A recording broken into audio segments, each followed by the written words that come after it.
De vacinação encheram a cidade de fé e esperança em 2021, mas não há como negar, o luto consumiu a altivez de Londrina, com as dores típicas dos funerais. O agravamento da pandemia foi uma jornada de profunda resignação. Nos piores dias, uma personagem controlava seus próprios demônios para seguir em frente e fazer a diferença.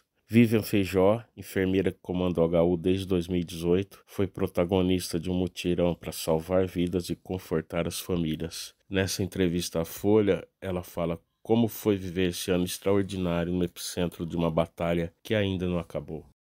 Vivian, vamos começar?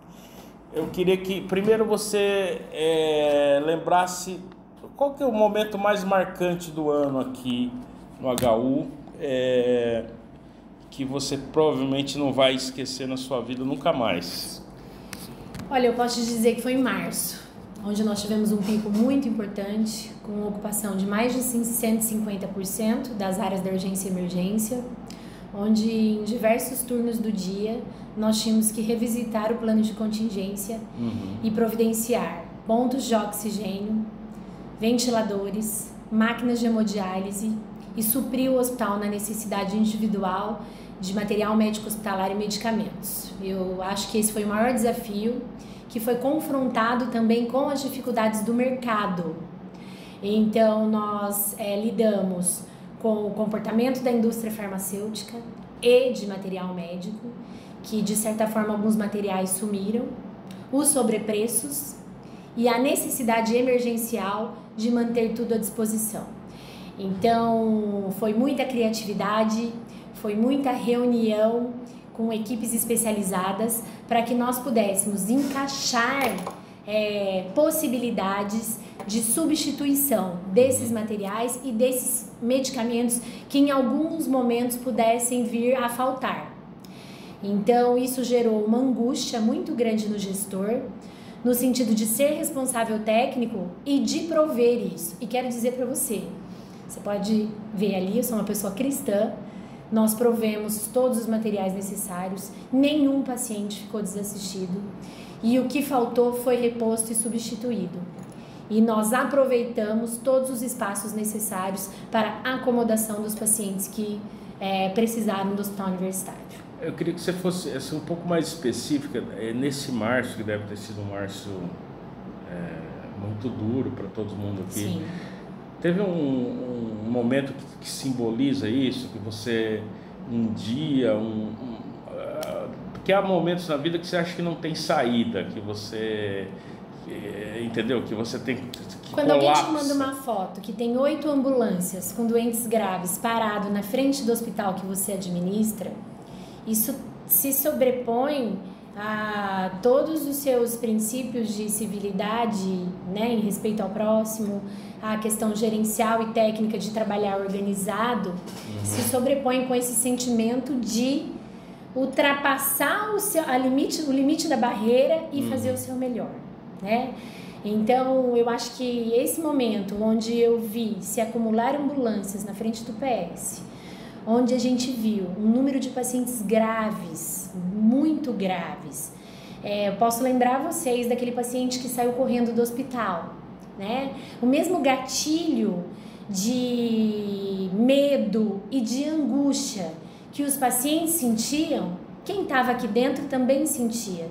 Da alta gestão ao médico que está lá na ponta, ao enfermeiro, ao funcionário da limpeza que tinha que liberar um equipamento ou um espaço para acomodar aquele doente. E nós estamos falando de uma doença que necessita de uma intervenção ventilatória, que precisa de oxigênio, e não é qualquer lugar que você acomoda esse paciente. Você precisava de um lugar que isolasse os positivos, que protegesse os não positivos, os suspeitos, e que fornecesse condição de integridade física no fornecimento de um mínimo cuidado, de humanização, né, de conforto e de assistência ventilatória, que é dar o oxigênio para a pessoa que está com falta de ar. Eu espero que a gente não passe por isso, mas é uma situação muito angustiante, você ter falta de ar e precisar receber esse oxigênio. Então, quero dizer para vocês, foi uma angústia muito grande dos gestores, porque não só os medicamentos como material médico, houveram possibilidades de falta de oxigênio também.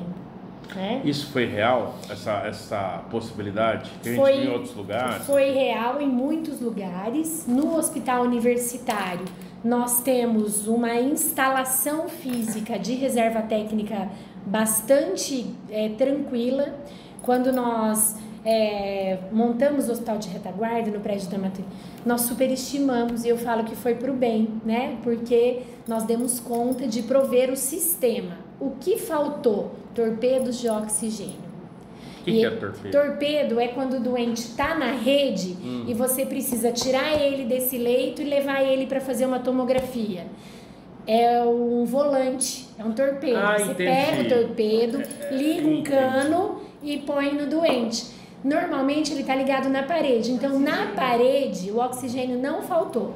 O torpedo de oxigênio para transporte veio a ficar restrito em número de que a gente revezava e redistribuía também, porque quer dizer, você não conseguia fazer todo o trânsito normal ao mesmo tempo. Você teria que fazer uma escala. Exatamente. 3 por vez, 4 por vez. Eu tive que escalonar, porque um doente de Covid-19 grave ou moderado que estivesse em oxigenoterapia, e o nosso foco é o doente moderado e grave, normalmente o moderado ele já está em máscara, pelo menos, de oxigênio. Ele precisava desse suporte. Então, para sair do PS, para ir fazer um exame, ele precisava do torpedo.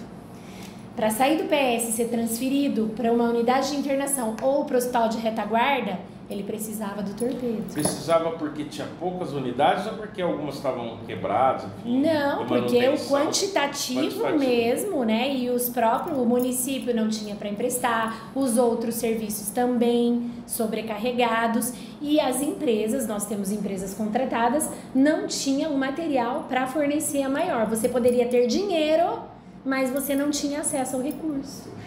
Então, revisitar e se reinventar nos processos foi uma questão muito desafiadora para o gestor.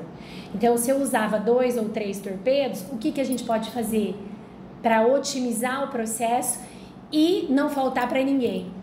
Então, você imagina a situação de necessidade, né, de sentar mesmo e revisitar porque essas remoções eram inevitáveis. Inevitáveis. Um doente que chega precisa fazer um raio-x, precisa fazer um ultrassom, precisa fazer uma tomografia. Até para diagnóstico, para saber o estágio que ele está. Nós podemos resumir isso. A necessidade de transporte para situações de apoio e diagnóstico clínico e transferência para as unidades assistenciais, UTI ou enfermaria, necessitavam do suporte de torpedos de oxigênio. Isso foi em março? Foi março, abril, foram 2 meses bem difíceis, né? Quando você falou dessa fila de ambulância aí na frente, como que isso evoluiu? Como que essa fila andou? Então, e como foram esses momentos? Você estava aqui no hospital? Muitas vezes sim, porque eu cheguei a trabalhar 12, 16, 18 horas. Nessa hora que estavam as 8 ambulâncias, você estava? Sim, nós tivemos ambulância de dia aqui, ou na minha casa de final de semana, ou à noite, que em tempos de WhatsApp, um diretor do hospital fica a serviço 24 horas por dia. Em tempos de WhatsApp, em tempos de pandemia, e um hospital que funciona ininterruptamente. Depois eu vou te perguntar como que você conseguia desligar, mas enfim, essa fila de 8 ambulâncias, ela como que acaba assim? Só pra gente entender. A fila, se forma a fila, por que ela acaba depois? Por que ela acaba? Porque a gente vai lá e identifica quais são os pacientes prioritários para entrar, né? E nessa fila nós vamos ter o idoso, nós vamos ter um indivíduo mais jovem, nós vamos ter um mais grave, um menos grave. Então nós vamos priorizando, nós trabalhamos com classificação de risco, né? Ou seja, tem uma enfermeira na porta que vai lá e vê qual tá mais grave e menos grave. E internamente, pelo perfil de paciente, um é suspeito, o outro já é Covid, a gente ia acolhendo e remanejando internamente. Oficialmente o PS tem 48 leitos cadastrados. Graças à expansão, nós chegamos a ter 123 pacientes nesse espaço novo hoje, né? Então vocês podem ver. Então além... E eles ficavam acomodados nos corredores? Como que era isso? Hoje a planta física nos permite acomodar melhor esses pacientes em alas dentro do PS. Então aconteceu sim de estar em corredor, mas nós acomodávamos por grupo. Na saúde a gente chama de coorte. Então nós cortizávamos nos salões paciente suspeito fraco e forte e contaminado, porque alguns doentes já chegavam com sintomas muito característicos, então tinha uma suspeita forte, ou até mesmo uma história familiar muito próxima com outro paciente positivo. E tinha aquele paciente já muitas vezes com doenças cardíacas, com dificuldade respiratória, que poderia ser uma outra doença e que não tinha tido contato com Covid, que também entrava como suspeito, né? Então a gente acomodava como suspeita fraco. Vivian, em algum momento pode ter exposto? Não podemos descartar e dizer que não, mas quero dizer com tranquilidade, protegemos muito os doentes e o hospital universitário não teve surtos, porque nós acomodamos dessa forma, nós cortizamos o perfil de pacientes. Então, conforme o perfil, a gente ia puxando a fila, tá? E em torno de 1, 2 horas a gente organizava isso.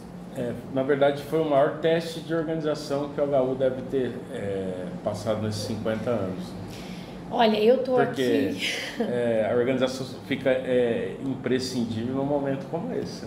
A urgência e emergência ela é uma grande porta de entrada de um hospital.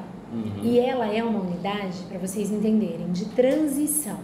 Ou seja, o doente tem que entrar, tem que ser atendido e ele deve sair do pronto-socorro o mais breve possível para liberar vaga para outra emergência.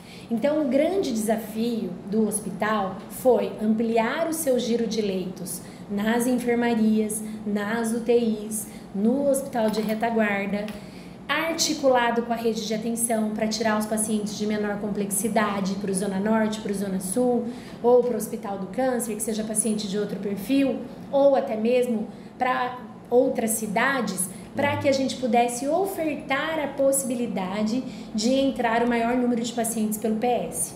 Então, o desafio era fazer o hospital rodar para que esse período de permanência no PS fosse o mais breve possível, estabilizasse esse doente para que ele pudesse acessar a enfermaria ou o leito de UTI mais breve possível. Okay. Existe uma necessidade de comunicação com os familiares, né? Imagina o caos nesse dia, por exemplo, das 8 ambulâncias, enfim, pode ser 5, 6, 4, enfim, uma fila de ambulância precisando de atendimento. Foram momentos críticos, assim, na relação com esses familiares? Foram. A Covid-19 é uma doença muito solitária, porque desde o começo, quando você está suspeito, você já se afasta dos seus familiares. Quando o paciente vinha de ambulância, transferido ou até mesmo por acesso, e até por uma questão de organização dos protocolos institucionais, atendendo à questão epidemiológica, nós não permitíamos os acompanhantes, porque nós precisávamos otimizar os espaços para colocar doente. Então, vocês imaginam, num volume grande de pacientes, você também acompanhar os seus familiares. Então, houve um distanciamento da família. E até que a gente conseguisse adaptar as nossas rotinas, por mais que nós temos uma equipe de serviço social, nós temos serviço de ouvidoria, conforme a pandemia foi acontecendo, nós montamos uma central de acolhimento e começamos a participar de um projeto do Sírio-Libanês sobre as videochamadas, quando ainda ela não era lei.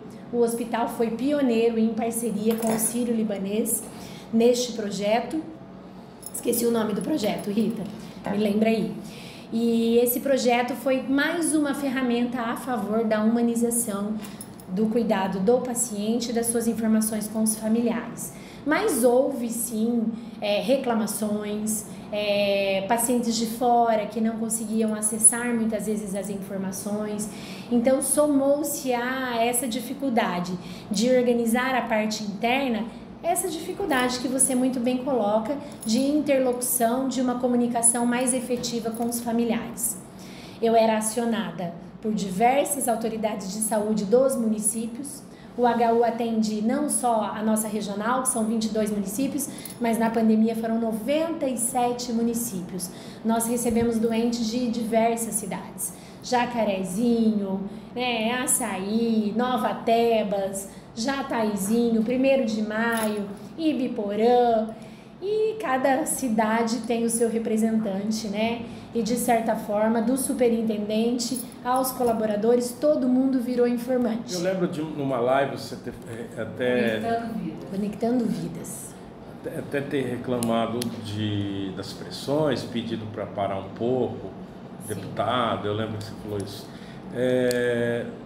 Eu queria saber o seguinte, como que você fez para não enlouquecer com tanta cobrança? Então a gente estava falando aqui de parentes, de lideranças políticas, a própria pressão interna é inerente a um hospital, enfim, desse tamanho. Eu queria que você falasse um pouco como que foi enfrentar isso. Eu sei que deve ser pesado para você lembrar desses momentos, mas eu queria que você falasse como que você suportou. Ou se em algum momento você imaginou que talvez não fosse fugir igual paciente lá para a rua. Olha, eu vou dizer para vocês que quando começou a pandemia, eu não sabia o tamanho, ninguém sabia. Não, ninguém. Ninguém sabia o tamanho da proporção do desafio que estava apresentado e posto, Quando eu entrei para administrar a superintendência, eu já me perguntava do tamanho do compromisso que eu tive com esse hospital. E eu fui surpreendida com esse grande desafio que foi encarar essa pandemia, que foi dar uma resposta para minha comunidade interna. Se eu chorar, você não dá risada. E dizer para vocês que tinha uma pressão interna, porque eu tinha que cuidar dos colaboradores, eu tinha que estar firme e eu tinha que ter uma articulação muito importante com os representantes do executivo, do legislativo e da sociedade civil organizada que precisava do nosso trabalho. E quero dizer a vocês que, de forma surpreendente, nem eu acreditava na força que eu tinha internamente para que eu não pudesse cair. E eu só fui cair em dezembro do ano passado, quando eu tive Covid no dia 23 de dezembro. Porque eu fui muito firme no sentido de me apresentar para que nós pudéssemos construir isso com uma equipe multiprofissional. Ninguém faz nada sozinho. Não foi a Vivian. Nós tivemos um time e nós levantamos um exército de pessoas a favor do hospital universitário para servir a comunidade. Foi uma doença que trouxe medo, que trouxe angústia, mas que ao mesmo tempo trouxe uma força que vocês não imaginam. Esse hospital é muito especial. Ele tem pessoas muito boas, com expertises diversas, do cuidado humanizado à competência técnica, do exercício, do cumprimento das tarefas que a profissão exige, na fisioterapia, na psicologia, no serviço social, na enfermagem, na oração. Nós ganhamos um padre no ano passado, E eu falo, que bom que ele veio, porque ele abraçou o hospital, ele abraçou os seus colaboradores, ele abraçou os familiares que, até naquele momento, onde a gente se via fraco e a gente perdia uma vida, nós tínhamos que dar o nosso melhor para acolher essa família e os próprios colaboradores, porque nós tivemos dias de muitos óbitos. Nós não estamos acostumados a perder pacientes. Quem vê de fora pensa que a gente lida bem com a morte. Nós estamos aqui para salvar vidas e perder alguém machuca a equipe também, E você acompanhar todo dia quantos viveram e quantos morreram, e a gente começou a contar a morte em alguns momentos. E isso foi muito desafiador. Estar pressionado, por essas pessoas fazia com que eu também me relacionasse com elas e compartilhasse as nossas dificuldades. Então, o município de Londrina, a Secretaria de Saúde do Estado do Paraná, os deputados e a sociedade civil organizada abraçava em cada cuidado, em cada doação, em cada cartinha, em cada recado, em cada mensagem e em cada oportunidade que eu tinha para falar do hospital. E eu não tenho dúvida que a pandemia fez desse hospital um hospital mais forte, mais reconhecido, representado na grandiosidade do seu trabalho perante a comunidade. O que você está dizendo é que esses contatos, de repente, se você aproveitava para um pouco mostrar como estava a realidade. Isso. E que você precisava também da ajuda de todas as pessoas. O mínimo gesto poderia fazer diferença, né? Você lembra de algum momento em que você se comoveu com uma ajuda, enfim, uma doação de tempo, de serviço, de alguma coisa? Você pode exemplificar para a gente? A cartinha das crianças das escolas, né? As crianças, elas são sensíveis. Então, muitas professoras trabalharam o tema da valorização do profissional da saúde em relação ao enfrentamento da pandemia. Então, eu não gostaria nem de correr o risco de nominar, porque foram vários atos concretos, né? Nós tivemos uma doação de uma imobiliária que foram toneladas de alimentos que foram angariados a favor do Hospital Universitário no enfrentamento da pandemia. E esses alimentos viraram cesta básica para muitos pacientes que frequentam aqui, suas famílias que não tinham condição, e também supriram a necessidade do hospital em muitas faltas. A pandemia, ela fez com que o agro se misturasse com a saúde. Então, aqueles aventais grandes, aqueles macacões de proteção, as cooperativas se uniram e doaram EPIs. Num momento onde não tinha EPI para comprar. Vivian, você tinha dinheiro para comprar? Em alguns momentos eu tinha dinheiro e eu não tinha o fornecedor. Ou ele elevava o preço. E aí, eu, enquanto ordenadora de despesa, e esse também foi um grande desafio, porque você tem a necessidade do paciente apresentada, você tem um regramento administrativo que você tem que seguir, que é pesquisa de preço, que é licitação, que é dispensa, é Tribunal de Contas do Estado, ou seja, eu tenho os mecanismos de controle que me acompanham e eu tenho a necessidade do paciente apresentado. O que você faz? Você achar e você tomar a decisão de que naquele momento a decisão é comprar e usar os meios de notificação para reportar essas dificuldades para as autoridades, Ministério Público, né, Promotoria de Proteção ao Consumidor, porque eram preços às vezes abusivos, mas eu tinha que atender a necessidade do paciente, mas ao mesmo tempo eu tinha que me proteger enquanto ordenadora de despesa. Então isso judia muito do gestor, né? Você fica acuada entre a necessidade e a obrigação. E vou dizer para vocês, a minha decisão é sempre a favor do paciente nessa cadeira. E quando eu tenho tranquilidade na justificativa e na argumentação daquilo que eu quero e compro para o paciente, eu decido pelo paciente e compro para o paciente. Vou dar um exemplo para vocês. Na pandemia, poucos hospitais tinham condição de ofertar hemodiálise. A nossa hemodiálise no hospital cresceu 100%. Quem conhece um procedimento de hemodiálise sabe o quão complexo ele é. 80%, eu vou chutar aí, dos doentes graves precisavam de hemodiálise e vinham para o hospital. Infelizmente, algumas UTIs não contavam com o serviço de hemodiálise. E de forma também a buscar uma melhoria contínua dos processos e da assistência para esses pacientes, nós incorporamos uma tecnologia de hemodiálise que podia ir até o paciente, porque eu não improvisei aonde eu colocava o meu paciente, então eu levava a hemodiálise lá no consultório, na sala de procedimento, no centro cirúrgico, nos leitos de enfermaria que foram improvisados como UTI, e isso custa caro.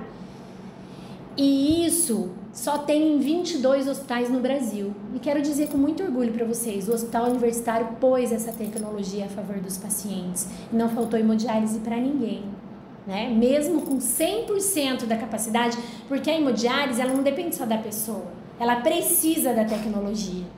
E nós conseguimos implantar essa tecnologia volante para atender grande parte dos nossos pacientes. Então, nessa melhoria contínua de revisitar o processo, nós buscamos na literatura e no escopo de prestação de serviços de saúde o que tinha melhor naquele momento disponível no mercado para a gente trazer, para não faltar para o doente e incorporar essa tecnologia.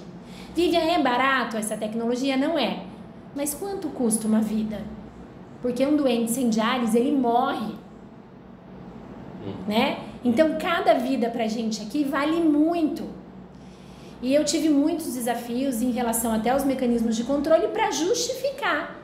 Então, eu tô dizendo para vocês, tá mais do que justificado. Porque uma diálise convencional, ela precisa de um ponto de água encanada e de esgoto. Não foi todos os lugares que eu tinha esgoto e água encanada para fazer diálise para o paciente.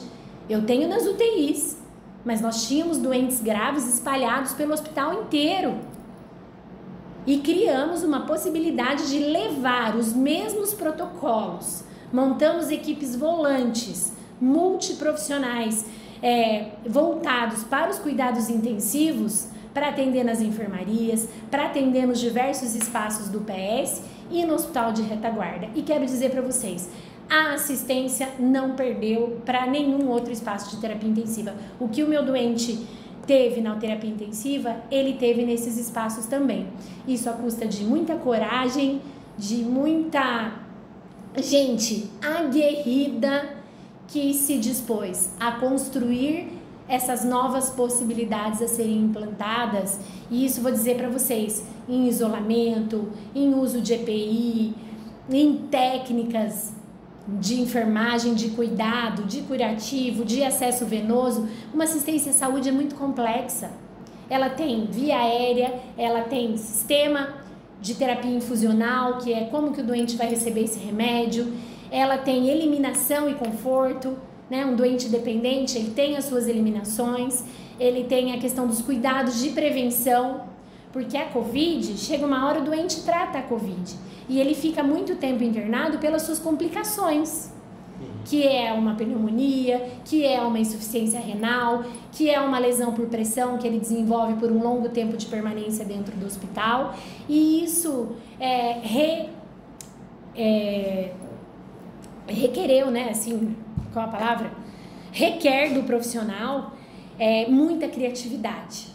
E ainda mais no momento de sobrecarga e superlotação.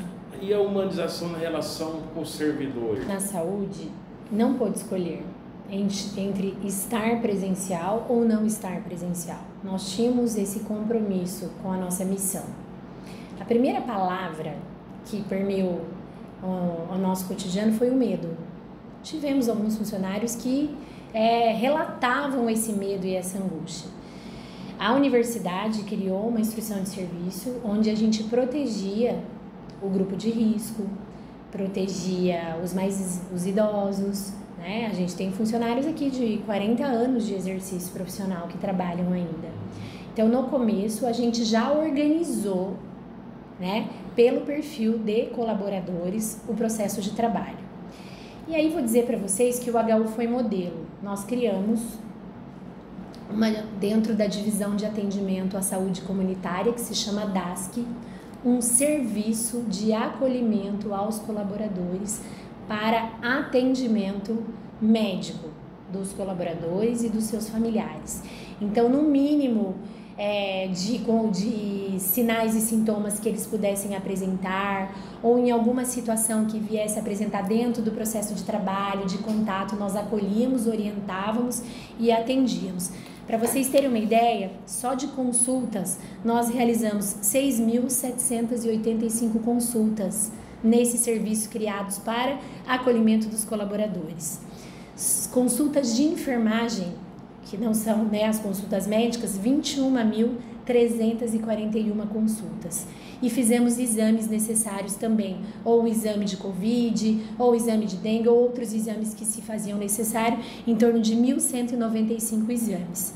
Infelizmente, nesse caminho todo, na pandemia, em especial nos últimos anos, nós perdemos 4 colaboradores.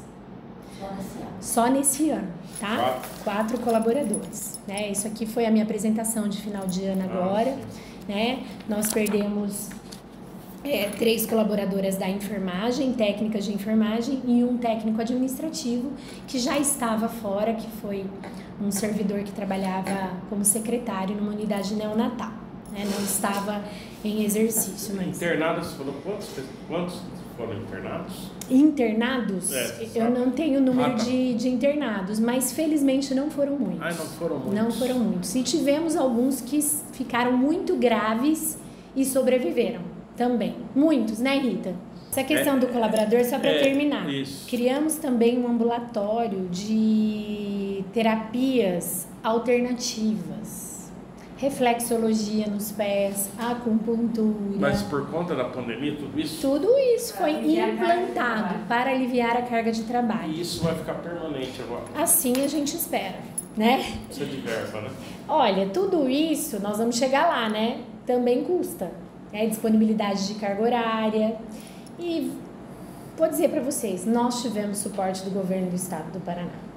Só foi possível porque o governo Ratinho Júnior, né, na pessoa do secretário de saúde, do diretor-geral da SESA, aportaram suplementação para o hospital universitário e nos permitiram, através, é claro, da gestão hospitalar, porque a gente que compra, a gente que licita, a gente que faz toda a articulação com o mercado, mas eles nos oportunizaram uma condição administrativa. De alguma maneira, vocês sabem que não vai ser todo ano assim, né?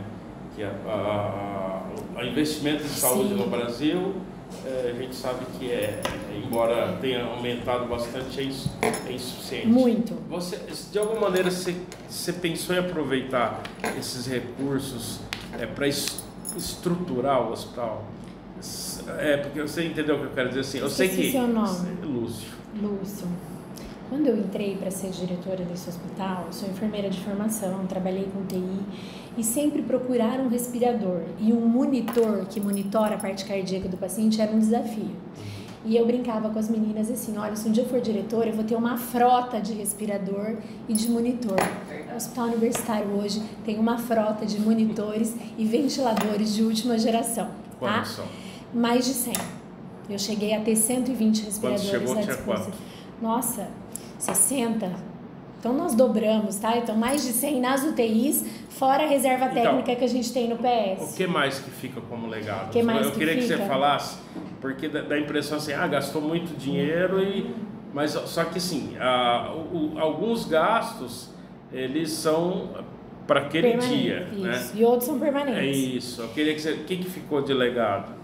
A infraestrutura que o laboratório do Hospital Universitário tem hoje. Houve um suporte, nós somos o primeiro laboratório a estar apto a fazer o RT-PCR além do laboratório de Curitiba. Tá? Então nós cadastramos e nós fizemos RT-PCR para a rede municipal toda. Tá? Então essa infraestrutura que a gente implantou lá não sai mais. É uma estrutura qualificada, né? E vai ficar. Em relação à questão dos exames de imagem, equipamentos de eletro, de eco, tecnologia de raio-x que nós migramos, a gente levava para fazer o raio-x lá hoje a gente tem uma tecnologia, né, avançada que trouxe... Faz no leito? Faz no leito e a gente já digitaliza de forma fácil. Isso vai ficar e foram aquisições que nós fizemos na pandemia. O número de equipamentos de hemodiálise, como eu te disse, tá aí, tá posto. A gente tem Como se chama esse equipamento? Você falou que faz na... É a máquina Gênios, né? Que é uma tecnologia que hoje ela só é vendida pela Fresenius. E essa era a grande dificuldade. Ela não tem concorrência. Como é que você compra algo que não tem concorrência? Mas ela é uma tecnologia agregada que ainda não quebraram a patente. Quanto custam? Os valores... Eu lembro que você falou assim que é caro, mas salva uma vida. Eu não vou falar valor para você, mas eu posso te repassar depois se você quiser, tá? É a tecnologia Gênios da Fresenius, que a gente conseguiu aumentar o número de máquinas e isso permitiu que a gente fizesse muito mais ciclos, porque em alguns momentos nós tínhamos que priorizar também os doentes para os ciclos de hemodiálise no dia. Então, qual é o doente que vai ser dialisado hoje. Então, resolveu também esse problema, né? Resolveu esse problema. Então, ampliou o acesso, né, do cuidado necessário. E aí, o que a gente fez? A gente fez uma conexão do HU com o mundo e com o mercado, né? Revisitando a ciência sempre, mas também vendo através das tecnologias aplicadas o que poderia facilitar e agilizar os processos de trabalho. E o nosso time foi sensacional, tá? Foi espetacular no sentido de trazer ideias, cada um na sua área, porque a fisioterapia é uma área, né? A enfermagem, a diálise, a pneumo, a infecto, a urgência e emergência, a cardiologia, o laboratório, o serviço social, cada um nas suas demandas foram trazendo ideias. Nós criamos um plano de contingência, nós temos um grupo até hoje de fluxo Covid e semanalmente, nos primeiros, né, agora está espaçado, semanalmente nós nos reuníamos e fazíamos novas estratégias pactuadas em equipe dentro desse time, né, aliado ao núcleo de epidemiologia hospitalar e ao controle de infecção hospitalar, para que a gente pudesse sempre proteger o colaborador, qualificar a assistência, otimizar o cuidado e atender o maior número de pacientes possível. E tivemos uma participação também muito importante na rede de atenção municipal e no comitê de crise do Ministério Público, propondo ações, colocando o nosso time à disposição, porque em especial a universidade, por ter um hospital-escola e uma grade de profissionais, né, bastante capacitado, também apoiou essas ações no município de Londrina no enfrentamento da pandemia. A gente falou bastante do hospital, vamos falar um pouco de você agora. Você falou que chegou aqui em Londrina em 92. Isso. Fez terceirão no Max. Fiz terceirão no Max. Nesse terceirão você já sabia que queria estudar na área médica? Olha, eu gostava da saúde. Você era boa aluna aí? Eu era uma aluna esforçada, mas não era. Eu não me considerava boa aluna. Nas disciplinas básicas que tem a ver com a área médica, você se destacava? Eu tinha uma afinidade e eu sabia que eu não gostava de exatas. Era isso. É isso que eu ia falar, entre humanas, exatas e biológicas, você já tinha decidido? Não, biológicas. Isso eu sabia que eu queria biológicas. Por quê? E o meu pai teve uma diverticulite muito grave quando eu era criança e tinha uma enfermeira, estomaterapeuta, que cuidava dele. Olha só. E essa enfermeira ia lá, ele teve uma colostomia e foi o meu minha primeira aproximação, a Rita estomaterapeuta. E meu pai tinha essa colostomia e o médico visitava ele 15 minutos. Mas quem usa uma colostomia é difícil para o paciente. E essa enfermeira, ela tinha muito conhecimento, muita habilidade e ela sempre chegava no quarto muito elegante, muito capacitada. E eu falei, nossa, eu acho que eu posso ser enfermeira. Que idade você tinha? Eu devia ter uns 16 anos. E eu fiquei com aquilo na cabeça. Então foi logo depois, né? E daí eu vim estudar em Londrina, né? Uhum. E foi o meu primeiro contato com a enfermagem aí. Eu não estudava para fazer medicina. Não? Não estudava. E por que você escolheu Londrina? Você tinha parentes aqui? Porque na minha cidade, é uma cidade de 100 mil habitantes, é comum vir estudar em Londrina ou em São Paulo. Como eu tinha 16 anos, eu vim eu e mais 5 amigas.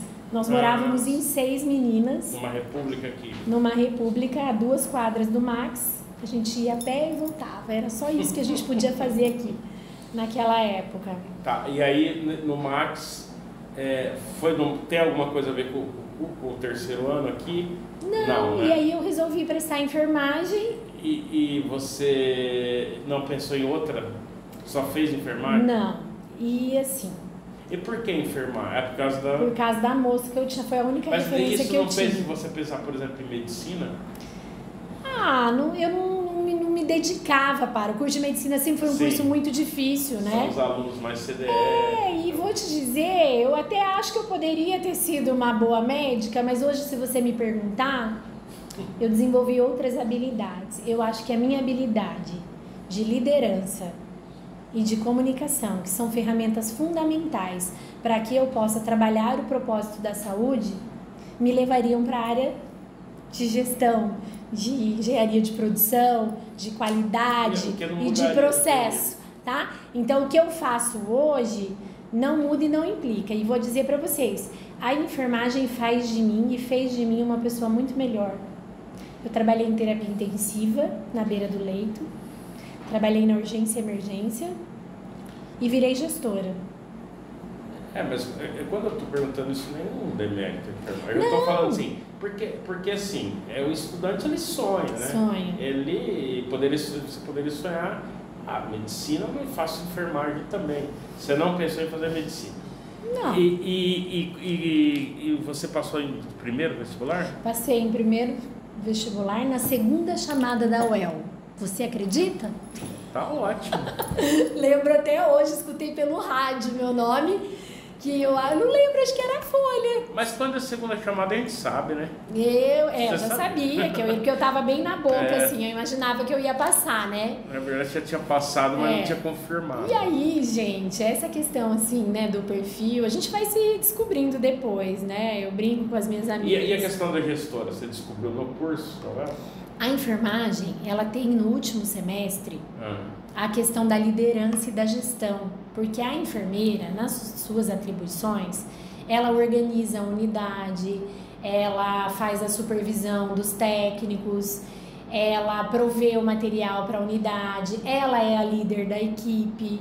Então a gente faz o que a gente chama de internato de enfermagem na UEL, tá?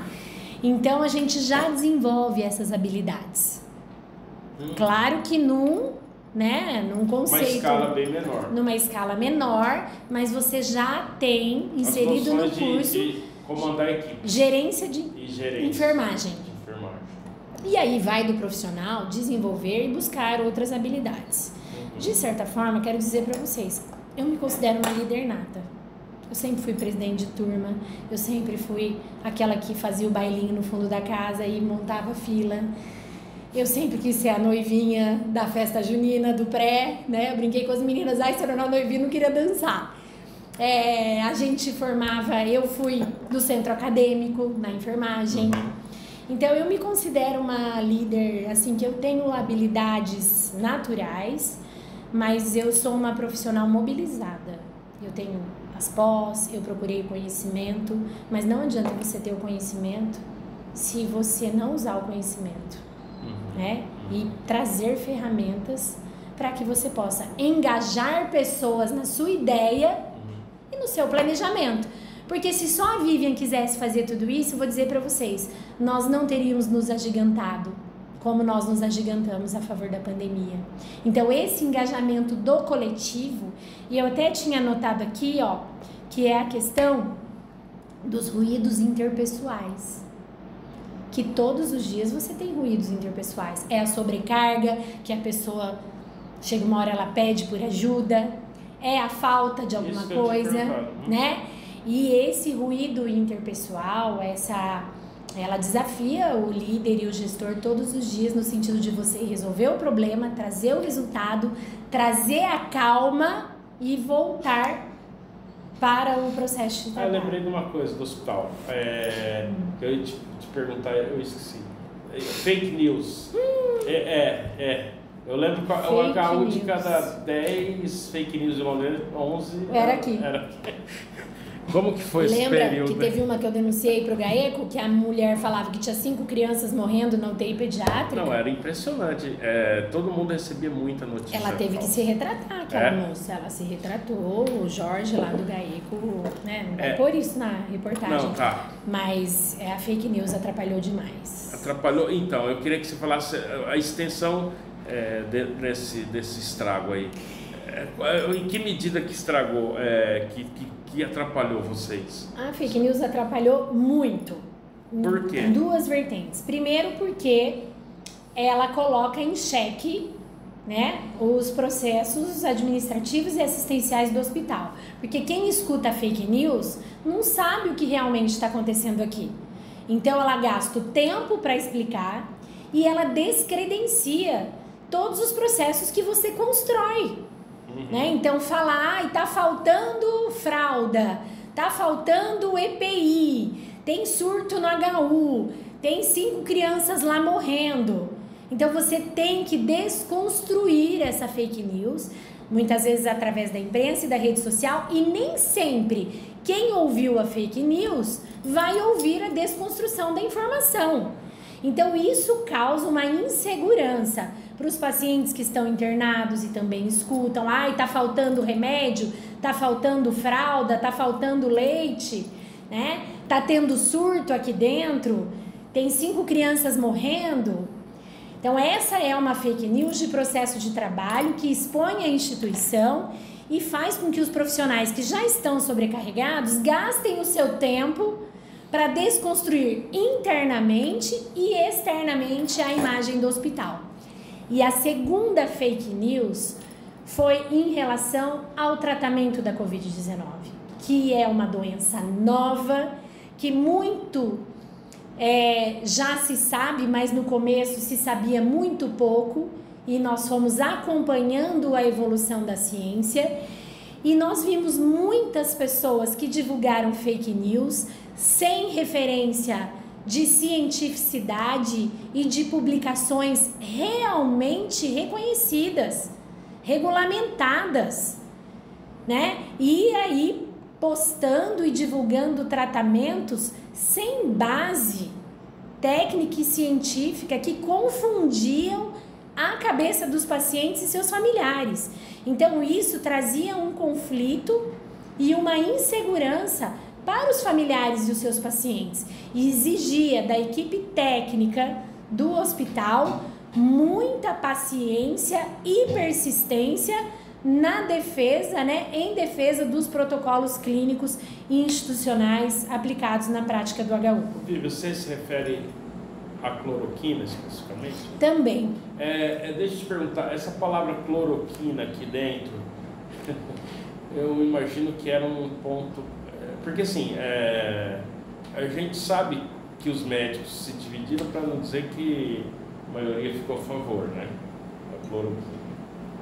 Acho que a minoria ficou a favor. Você acha que a minoria? A minoria. Bom, enfim, houve uma divisão da Sim. categoria, né? No começo da pandemia... E como que foi lidar... vocês padronizaram isso aqui? No começo da pandemia, nós participamos de um estudo multicêntrico internacional. E nós também usamos a cloroquina. E a partir do momento que os resultados não foram favoráveis e que as grandes autoridades em saúde, nacional e internacional, não recomendaram, Sim. porque se você for no médico para tratar diabetes, hipertensão, você quer que ele siga um protocolo clínico validado. Claro. E com a Covid-19, houve uma interferência política e não técnica, que atrapalhou os cuidados assistenciais. Então nós usamos até o momento onde as equipes e os especialistas entenderam que havia possibilidade. A partir do momento que as possibilidades foram sendo comprovadamente descartadas, de que não havia benefício mais para os pacientes, nós fomos substituindo as terapêuticas por terapêuticas comprovadamente eficazes, como o uso do corticoide no tempo certo, o uso do oxigênio no tempo certo, o incremento de outras drogas. Tá, mas isso foi em 2020, né? Sim. Isso aí. Esse ano ainda tinha essa discussão? Não mais. A equipe estava coesa em relação a Sim, isso? 100%. Os esclarecimentos para os pacientes e familiares a respeito disso estavam padronizados? Sim, combinados em fluxos e em protocolos. Como eu devo falar... Por que não a cloroquina? Tudo isso estava padronizado? Sim. A equipe técnica desse grupo de fluxo... E a insistência? Como que você lida com a insistência? Olha, de certa forma, eu quero te dizer que não foi 20% dos pacientes que realmente... Porque quando o paciente chega pra gente, ele já passou dessa fase, né, do, entre aspas, tratamento precoce. É verdade. Então, quando ele chega pra gente... Mas também tem muita confusão, né? Tipo assim, o cara é tratamento precoce, mas depois também o cara quer que dá a cloroquina para sarar, né? Então, E aí ele vem para um hospital escola, né? Um hospital que trabalha com pesquisa clínica, com metodologias extremamente qualificadas. E quando ele vem, ele já vem com uma demanda de cuidados a maior, né? Então, pra gente era ele usou, ele não usou e quais foram as complicações e implicações possíveis. E aí? Né? E muitos nem informavam que tinham usado. E alguns informavam que tinham usado. E aí eu não quero entrar nesse debate, porque eu acho que esse debate já virou passado pra gente, ele é superado.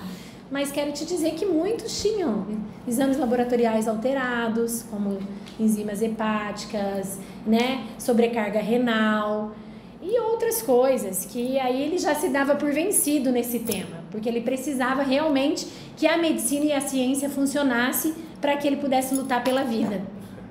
Né? Resumindo para você, não gostaria que você explorasse isso, porque de verdade tá superado, né? Tá fora de moda. Não vou colocar, né? Então, mas pode dizer da fake news, que fato, né? Sim, fake news, sim. É que eu lembrei do fake news, eu lembrei da cloroquina automática. Isso, não tem jeito. Eu queria que você falasse um pouco, a gente está falando da tua experiência também, né?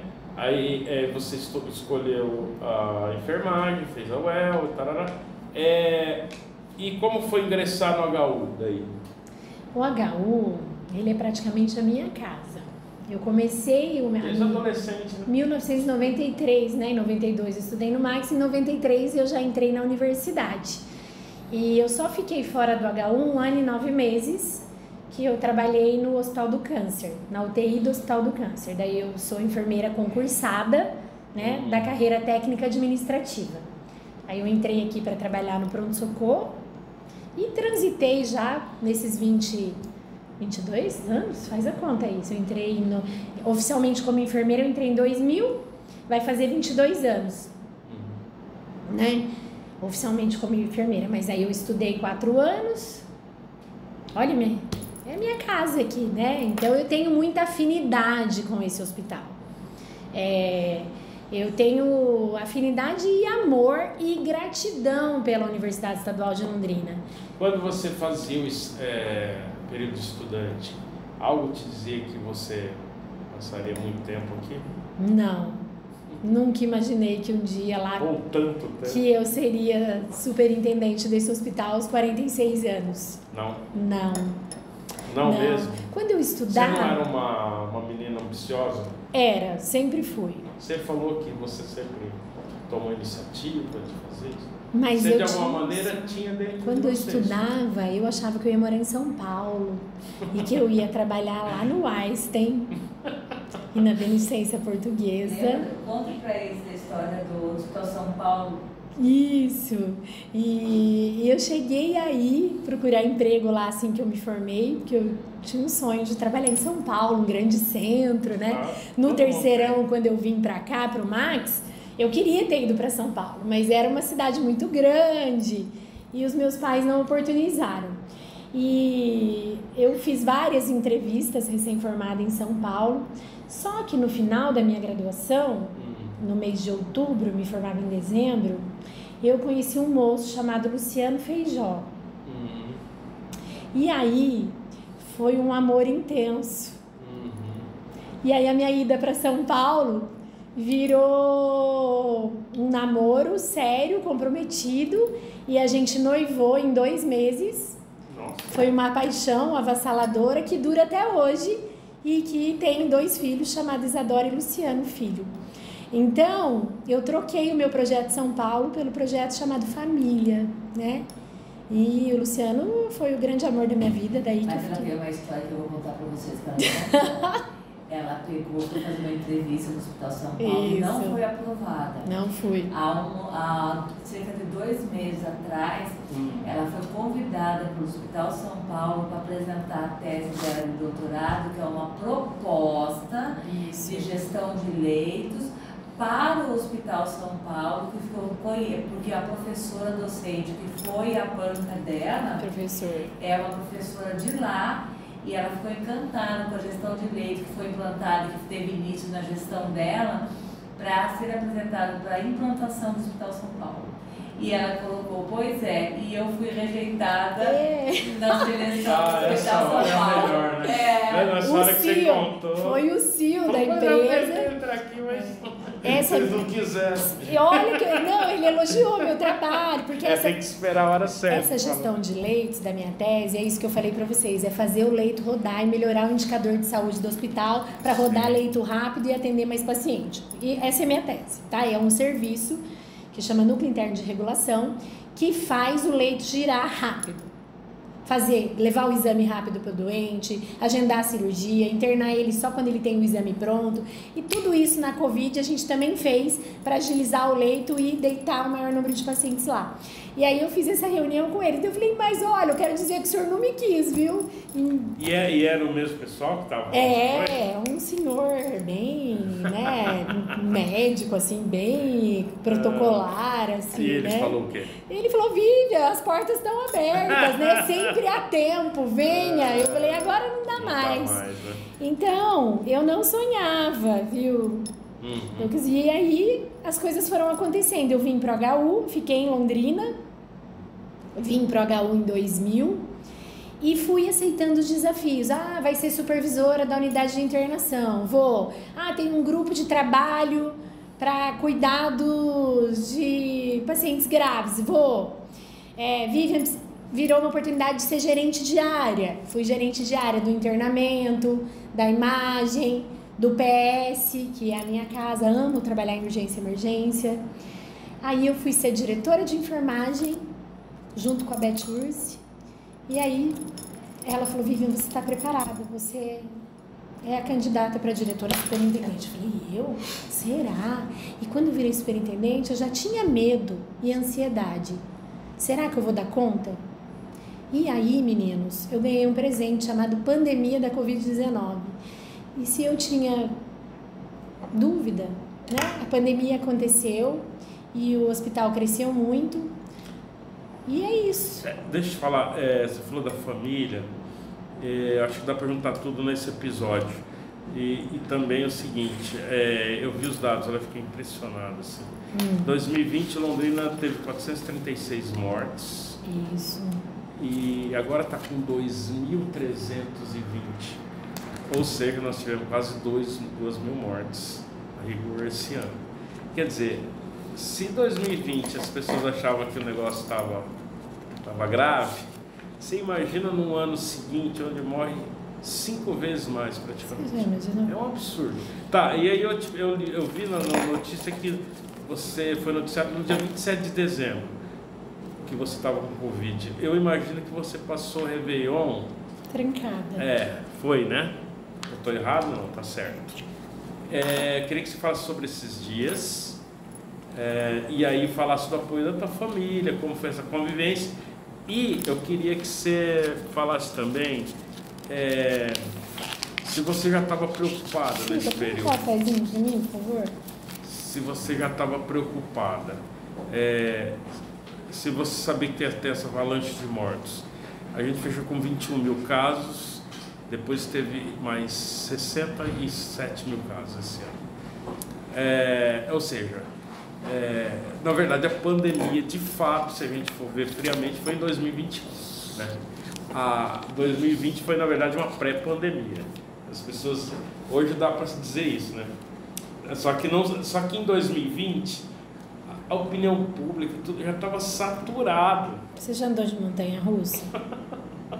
Sabe? Em 2020 nós somos assim, ó. Exato. Em fevereiro avisaram a gente, HUs, vocês têm interesse em ser referência para atendimento da pandemia da Covid-19 lá em janeiro? Foi fevereiro de 2020, né? Fevereiro de 2020. Fala um pouco dessa cronologia. Nós fomos numa reunião lá em Curitiba e os HUs foram elencados. Vocês aceitam um café? Não, obrigado. Eu aceito uma água agora. E aí, o HU já tinha sido referência na pandemia do H1N1. Então, você ganhou de presente. A gente, lá atrás, H1N1, né, 10 anos antes, acho que foi em 2009, né? Nós tivemos a pandemia do H1N1 e foi tranquilo. Houveram investimentos.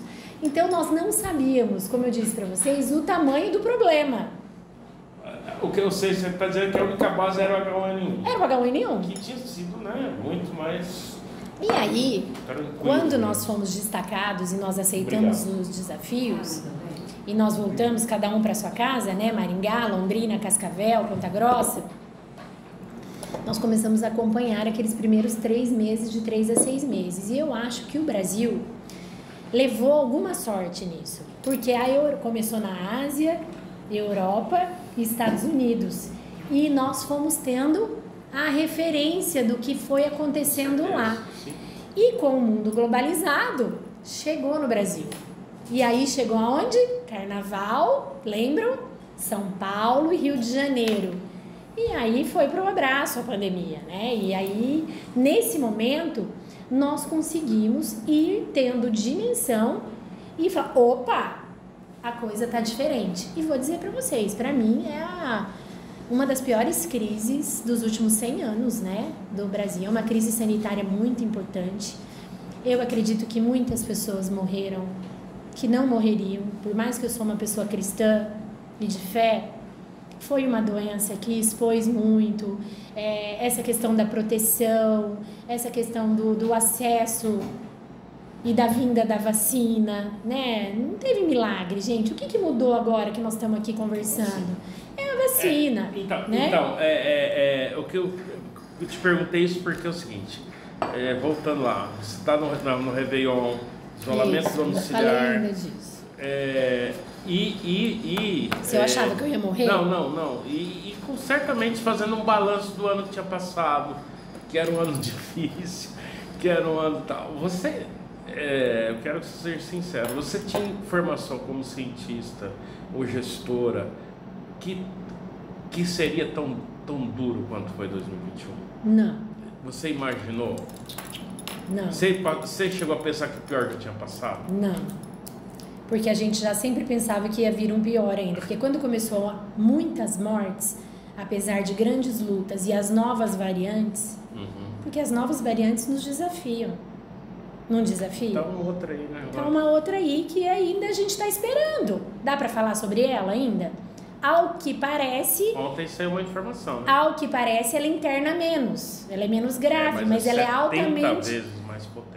70 vezes mais contaminante, infectante, mas interna menos. Então, se interna menos, a princípio, parece menos grave. Mas é tudo ainda estudos preliminares em papers. Não é nada, né, muito sólido ainda. Tem mostrado para nós, não vamos entender depois mesmo agora, que a vida está voltando ao normal, que as pessoas estão viajando e conforme ela for tomando maiores proporções, né? Até então, por isso que eu falo, o momento é de atenção. O Brasil teve uma cultura de vacinação importante, apesar de muita fake news. O Paraná teve uma conduta muito importante com a vacina. E a cidade de Londrina tem sido exemplo. 70% da população está com o esquema vacinal completo, né? Me corrijam aí se eu 70%. E agora ir avançando na terceira dose, porque a gente sabe que a titulação cai. Desculpa te interromper, é que eu lembrei que em dezembro já tinha começado a vacinação no Reino Unido, você lembra? Lembro. Então, olha só, quando você pegou o Covid ano passado, por isso que eu te perguntei, tinha uma notícia boa, que era... Mas a gente não tinha acesso, porque o Brasil tinha negado a vacina, você percebe que o ano começa com um astral muito bom, que é assim, olha, enfim, temos vacina, né? Pelo menos a população do Reino Unido tinha, né? E depois aí foi o pior ano da pandemia disparado, né? Se tiver um terceiro, vai continuar sendo pior. E você, o que você pensava lá no teu isolamento? Aliás, foi importante você parar e respirar também.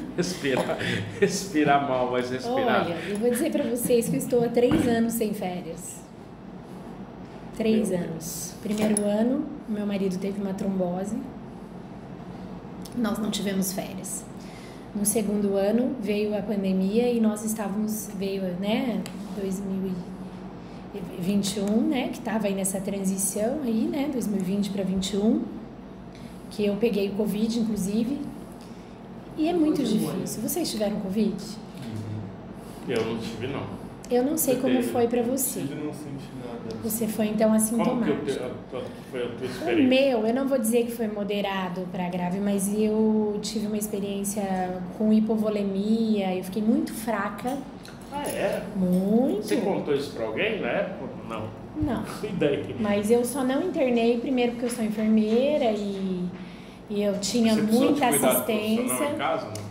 Então, meu marido, como ele é cirurgião vascular, Ah, ele é cirurgião vascular. e ele não trabalhou nas cirurgias eletivas, ele começou a trabalhar na Covid também e apoiar. Ele foi trabalhar nas UTIs para ajudar. E de certa forma ele viu o meu sofrimento também. Ele falou: ó, também vou ajudar O vocês. que é, traduz pra mim, o que é o sintoma dessa... O sintoma é hipotensão, pressão baixa. Ah, pressão baixa. A Covid causa isso. E eu tive muita, então eu ficava prostrada. É E eu moleza, tive assim, medo de desânimo? moleza e desânimo. E eu tinha dores no corpo. Quantos dias E isso? dor lombar. Eu fiquei, Nossa, você teve bastante. fiquei sintoma. de cama. Quantos dias? E quero dizer pra vocês que eu tive medo de morrer. Muito Mesmo? medo de morrer. Porque o meu PCR subiu um pouco, não muito, que é um resultado de exame que Ah. mostra a infecção. Sim. Ele subiu um pouco.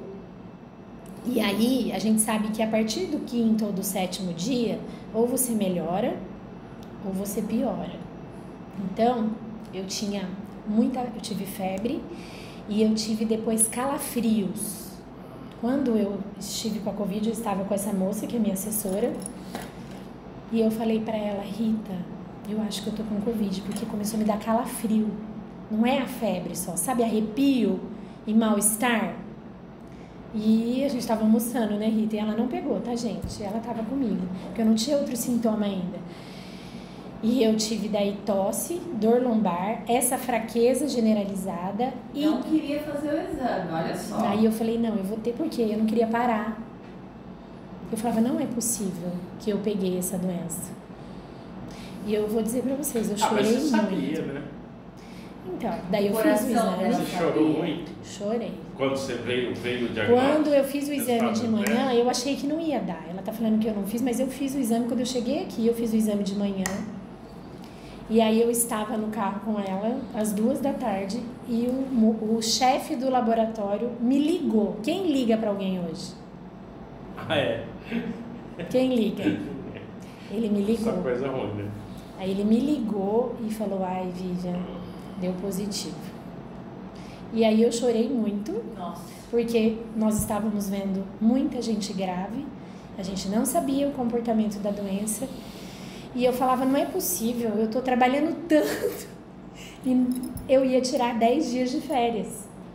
Ah, você ia tirar as férias. E aí as minhas férias foram trancadas no quarto, no Quantos dias Natal, você ficou isolado? e eu 14? fiquei isolado 14 É, dias. aqueles 14. E como eu ainda tinha sintoma, eu fiquei um pouco mais. Eu fiquei uns 17 dias, porque você libera os 14 se você tiver pelo menos a 24, 48 horas sem sintoma. A passagem do ano você estava prostrado de cama? Tava. Meu Deus. E aí, Sozinha em casa. eu e meu marido, né, os meus filhos, mas eu ficava no quarto e eles na sala. E no jantar, aí eu me levantei, eu fiquei na ponta da mesa com máscara N95. Mas foi muito triste, porque de certa forma eu tinha medo de morrer, porque eu sabia que muita gente agravava. E não tinha o que fazer, né? Não, hidratação, Assim, não tem o que detenha essa evolução, né? depende do nível de carga viral que cada um recebe e da reação do organismo individual. No 8º dia ela ligou e falou assim pra mim: eu tô com medo, porque eu tô piorando. Eu sempre disseram que o 8º dia melhor e eu tô piorando. Eu tô com É, a medo. vida é assim. E eu falava: mas você acha que você não merece, né? Você fala: mas esse é o presente de Natal que eu vou receber depois de trabalhar tanto, né? E vou dizer pra vocês, não foi fácil. Por isso que eu digo que a Covid é uma doença solitária. Você não pode receber visita, você se afasta da família, você não tem Teus liberdade. filhos não entravam nem no quarto? Não. Eles, Levavam mas- a comida pra mim. E daí, conforme eu fui melhorando, né, a minha filha já tinha tido Quais as idades dele? Meu filho 15 e a minha filha 22. E Isadora e Luciano. Isadora 15. Isadora 22 hoje. E o Luciano 15. 15. A Isadora já tinha tido Covid em setembro. Então, ela é a que mais tinha acesso comigo, né? E aí a gente se... Mas mesmo assim não era normal, né? Não, à distância. E com máscara N95. Todos na minha casa, né? As empregadas se afastaram, a Isadora me ajudava e o meu marido também, e a gente ficou... Ele não foi contaminado? Não. Apesar de estar trabalhando... Pra você ver como a máscara funciona. Ele dormiu comigo, eu estava positivo, eu não sabia. Pois é. E ele não pegou até hoje. Então ele não pegou nenhuma vez? Nada, zero. A máscara protege e na minha casa, conforme eu fui melhorando, eu saí do quarto, eu mantive o distanciamento e todas as medidas não farmacológicas necessárias. Lava a mão, usa o álcool, eu andava com álcool e então em tudo que eu pegava era álcool antes e depois. Lavagem das mãos e distanciamento social, mais de 2 metros.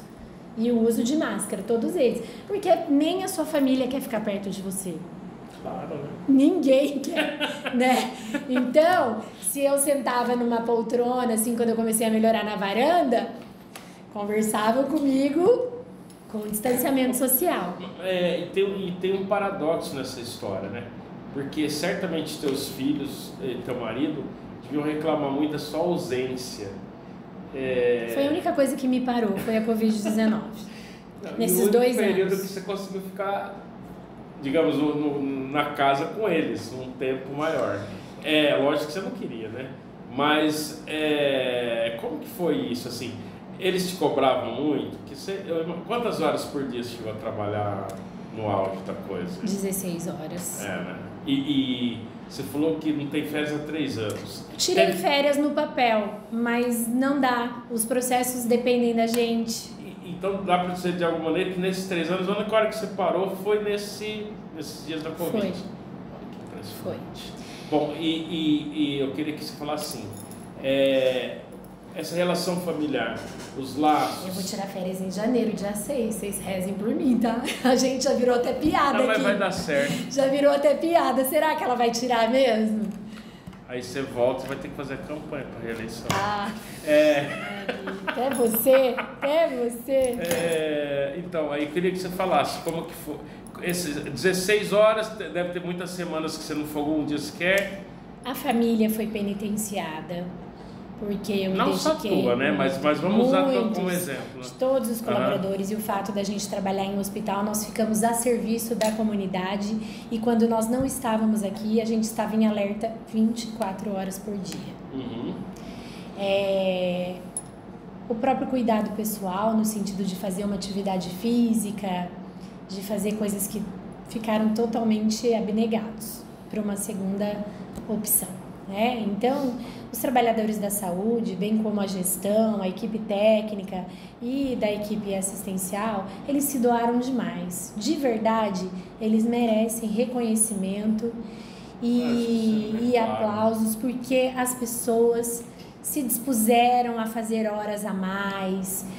O medo, ele foi sobreposto à questão da missão mesmo, sabe? Foi bonito de ver esse engajamento individual das pessoas se apresentarem para somar, para trabalhar como voluntário nas outras unidades. O HC que nós fechamos e veio ajudar o HU, os times foram reforçados, os departamentos da UEL que produziram máscaras, ajudaram a envasar álcool para ajudar nas práticas do hospital.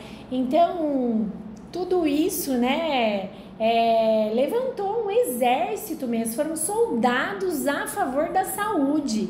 Foi um clima de enfrentamento de guerra, no sentido de que vinha uma avalanche de pacientes e, em contrapartida, não tinha um aumento de recursos humanos e de pessoas. Pelo contrário, o nosso absenteísmo, ou por afastamento, ou por adoecimento, ele só aumentava. Então, isso repercutia nessa relação interna de organização do processo de trabalho. É que assim, as pessoas pensam que era reforçada a equipe, né? Não tinha nem como, até porque todas as unidades estavam... Todas as unidades sobrecarregadas e você não tinha mais nem gente para contratar no mercado. Se você pegar o técnico de enfermagem, ele não formou o ano passado. E nós tivemos um vácuo, porque bem como o HU, as outras instituições de saúde também contrataram funcionário a maior. E a força de trabalho se viu esgotada. Não tinha médico, não tinha fisioterapeuta, não tinha profissionais da enfermagem. Como que é, nesses dias de 16 horas por dia de trabalho, como que era a tua rotina, Mia? Fala só pra gente... Minha rotina? É porque assim, a gente fala assim... Não almoça em casa, come o que dá. A alimentação fica prejudicada porque você entra numa pilha, então você come o que dá, você toma um café aqui, você pede um salgado na cantina, ou uma amiga traz uma bolacha, e a solidariedade das pessoas dava suporte. E como a equipe estava sempre junta, então nessa sala que sempre tinha um infecto, um pneumologista, um intensivista, alguém da fisioterapia, alguém desse núcleo, e a gente sempre construindo e pensando o que a gente ia fazer. Né? Então, a cada dia ou a cada turno, nós tínhamos um gatilho novo e um tema novo para enfrentar. Falta de recursos humanos, era falta de um item específico, era uma área que tinha tido algum problema que a gente tinha que interditar para servir uma outra área. Então, todo dia, toda hora era um tema novo. Não tinha rotina e não tinha horário para a gente atender as pessoas. Você teve algum sintoma de estafa, alguma coisa assim? Ah, sim, né? A enxaqueca vem... essa questão da musculatura, a tensão, né, nos ombros, mas eu me vi muito forte. Você falou de religião. Sim, olha lá.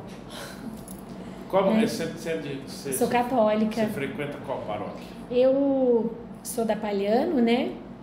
Mas eu tenho ido na catedral porque eu gosto muito do Padre Rafael. E nesse ano eu frequentei as missas pelo celular. Preciso voltar, né? Normalmente você vai em que horário, que dia? Eu ia na missa de domingo às 10 da manhã ou às 7 da noite. Teu marido vai, teus filhos também?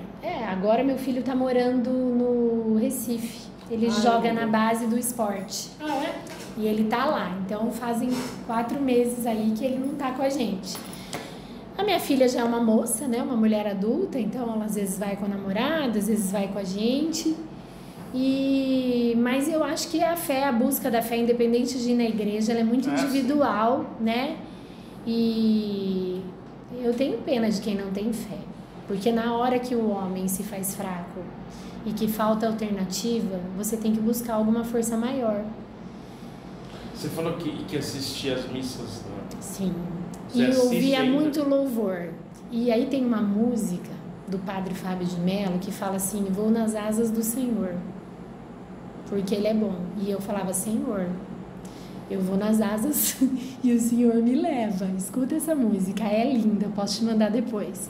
E eu falo que ela é o hino que me sustentou, porque eu colocava no carro na hora que eu vinha para trabalhar, porque a gente tem fraquezas. Tem dia que eu falava: nossa, o que vai acontecer agora?